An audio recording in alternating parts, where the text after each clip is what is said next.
हरिओम। जय श्री राम। हर हर महादेव। राजनीति बहुत ही दिमाग के साथ में, सवर्णों के साथ में राजनीति खेल रही है। जो भी यूजीसी नियम का विरोध कर रहे हैं उनके खिलाफ बड़ा बौद्धिक स्तर पर खेल खेला जा रहा है। और उसकी तो शुरुआत ऐसे समझिए कि दो तीन सवर्ण राजनेता पार्टियों ने अपने सवर्ण समाज में घुसपैठ करने के लिए छोड़ दिए हैं, जो कि उनके पक्ष में बयानबाजी कर रहे हैं। अगर वो वाकई पार्टी लाइन से अलग बात कर रहे होते या पार्टी की अनुमति के बिना बात कर रहे होते तो उनको अब तक पार्टी निष्कासित कर चुकी होती। तो बड़ा सतर्क सा रहना है, क्योंकि इसी कानून को बनाने में 16-17 नेता जो है वो सवर्ण समाज के ही थे, और उनमें से सभी सवर्ण थे। कोई ब्राह्मण था, क्षत्रिय था, वैश्य था, कायस्थ था, लेकिन किसी ने भी एक बार ये नहीं सोचा कि हमारी नस्लों को क्या होगा। इसलिए बहुत सतर्क रहना है। और इन सवर्णों में एक चीज बहुत ही क्लियर होनी चाहिए, पारदर्शिता होनी चाहिए कि हमें छोड़ना नहीं है। हमें आरक्षण की विषवेल को ही जड़ से खत्म कर देना है। हमें चाणक्य से सीखना है कि हमें पौधे की जड़ में मट्ठा डाल के उसको समूल खत्म करना है। एक भी दंश, एक भी कण, एक भी तृण नहीं रहना चाहिए जो कि हमारी नस्लों को खराब करे। क्षत्रियों को अपने शौर्य से, अपने धैर्य से, अपनी वीरता से काम लेना है, और वैश्यों को अपने धन बल से इस मुहिम को, इस जन आंदोलन को, इस विनाशकारी पद्धति को, नियम को खत्म करना है। और ये सवर्ण अपने बौद्धिक कौशल से, अपनी शूरवीरता से और अपने धन से जब तक एकजुट नहीं होंगे तब तक हमारी मुहिम सफल नहीं होगी। हमें किसी से कोई वैमनस्य नहीं है, सभी हम आपस में भाई की तरह रह रहे थे।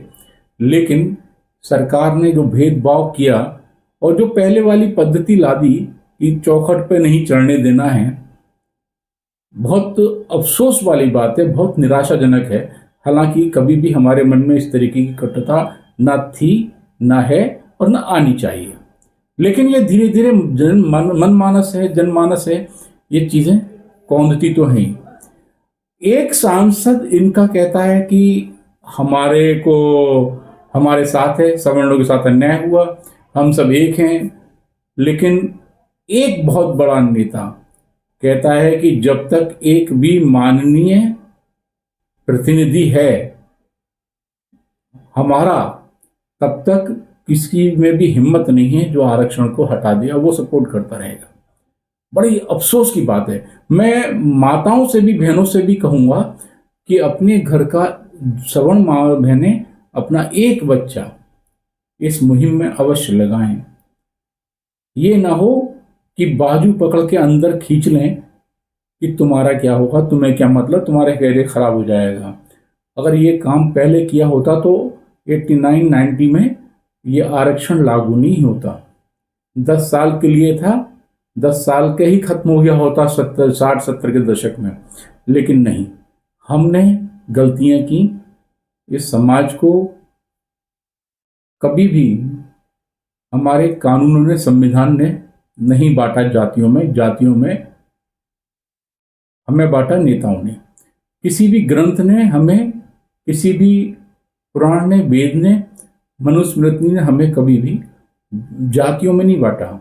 हम वर्ण में थे और वर्ण में एक दूसरे का सम्मान था। वर्ण हमेशा आपकी कार्य प्रणाली से, आपके कौशल से ही निर्धारित होता है, कर्म से ही निर्धारित होता है।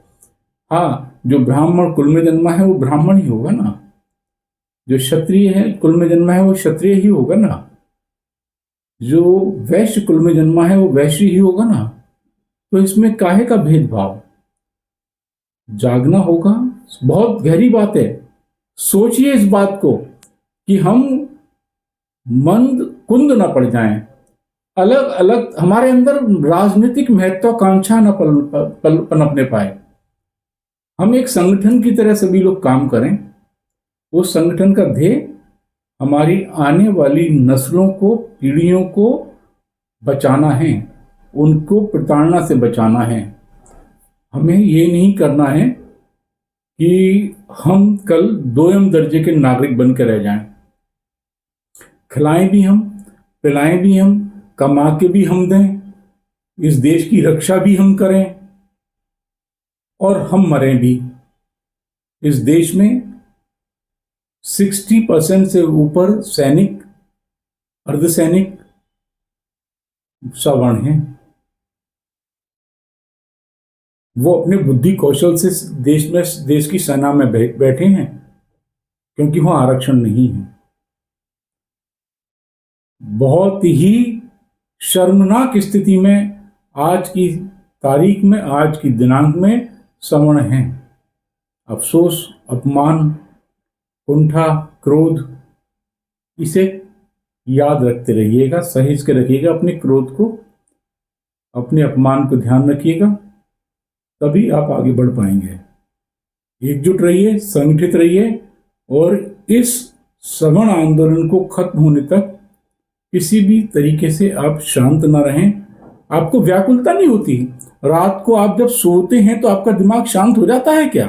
नहीं होता ना। लेकिन आप उसे भावनाओं को व्यक्त नहीं कर पाते। अंदर ही अंदर समेट के दो चीजें लिखने से कुछ नहीं होगा। उसको बोलिए, दूसरों को समझाइए, इकट्ठे होइए।